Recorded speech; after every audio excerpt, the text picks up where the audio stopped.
What's up, everybody? Welcome back to Primal Performance. Back with our videos of a progressional series to a two-arm kettlebell swing, or road to a powerful two-arm kettlebell swing. As you know, Coach Kyle right here, Coach Graham behind the cameras. Yeah.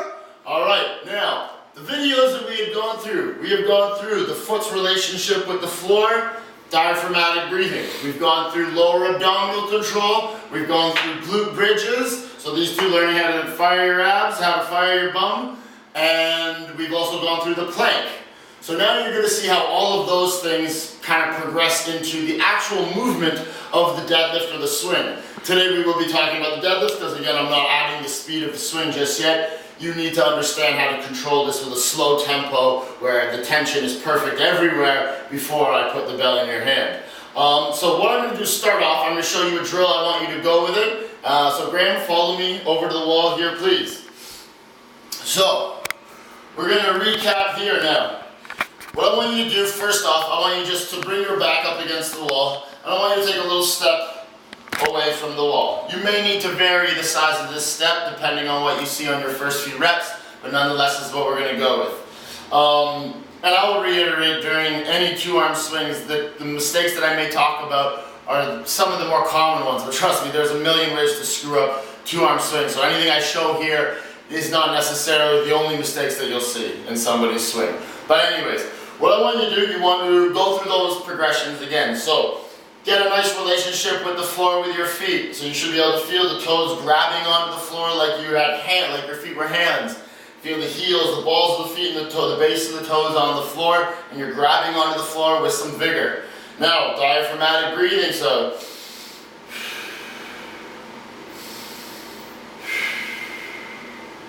okay, got that in check. I'm aware of feeling my abs fire. Got that in check. I'm aware of my bum squeezing just from all those glute bridges. So this top position, the lockout of the deadlift or the swing, this is going to be like a standing plank, just like the plank we were doing in the last videos. So now we're going to cover the hinge. So what I want you to do, first off with your arms, I want you to reach your hands down to the floor, keeping your chest proud. You should be able to feel your armpits or your lat muscles very tight in this position, and I do not want these to let go whatsoever, not through one stage of the swing or one stage through this hinge.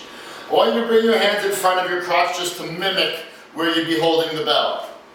From here, I want you to push your tailbone backwards, trying to reach for the wall. So there, I've touched my tailbone against the wall, and my feet still have a very good relationship with the ground. If I were to draw a line from my shoulder blades right now, it would land straight down within my footprint. This is what we want. Now for me, for how flexible my hamstrings are, this is too easy. Okay, so I'm going to take a little step forward. From here again, I'm maintaining the tension in my lats, my abs are nice and tight, and I'm going to proceed to push my tailbone backwards. Just like the lowering portion of the glute bridge.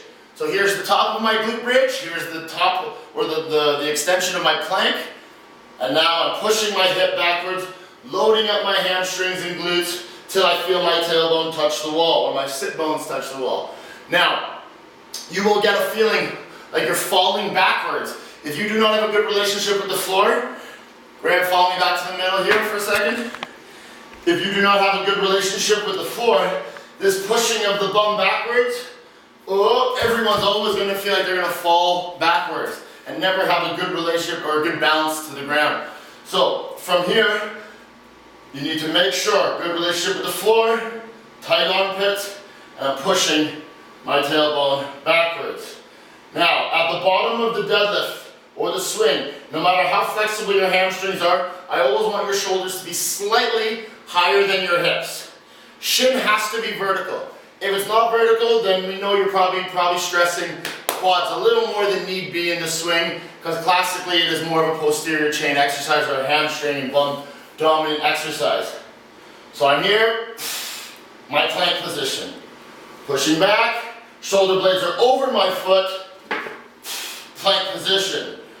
Very common mistakes are people just passively bending forward. So yes, my spine is straight, my shoulders are higher than my hips, but my shoulder blades are far ahead of my foot. So my center of mass, especially if I have weight in my hand, my now combined center of mass, is higher up by my spine, stressing an area more than I want to stress it.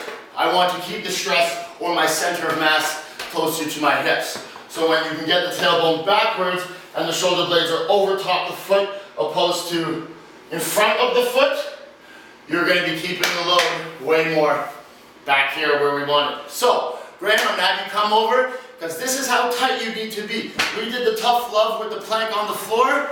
I'm going to have Graham come and show an example of what tough love is now when you stand up from your deadlifts, from your swings. And this is what I'm saying. Every single rep of your swing or deadlift, this is your lockout at the top. I love you, man, but this is going to hurt me more than it hurts you. I highly doubt that. All right. So obviously I'm going to move my hands. He's going to be kicking me in the stomach. All right. Back swing.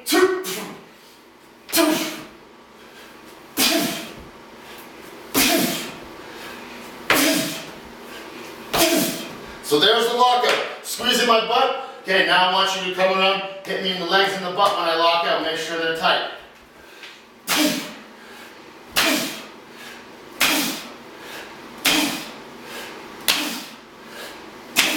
Okay? Now, what I want Brandon to do, he's going to stand in front of you right here. We're almost done with the video. You don't need to kick your partner. I was just having him do that to illustrate to you that you should be that tight. Because if I'm loose, those will hurt quite a bit more. And to see my wicked awesome kicks. And to see his wicked awesome kicks. So, Graham's going to do a few. This is the tough love I want you to use with your clients or with your friends. But don't be shy, because if you're shy, they're not going to get tight enough. If they're not tight enough, they're probably going to hurt themselves doing the swing rather than do it properly. Here we go. Sa! Ba! Ba! Ba! Boom! Don't let them know where you're going. Boom! Boom! Boom! Boom! I didn't tell him where I was going, but he was tight in all those places because he knows his brain. Point position. Point position. Point position. Alright, thank you very much, guys. That's the end of this video. What I want you to do, I want you to go down, hit like, leave your comments, any questions you have, subscribe to the video so that you know exactly when the next one's coming out and you're not behind on any of the progressions. Next video, we actually put the bell in our hands. Proud performance, baby. Yay, yay!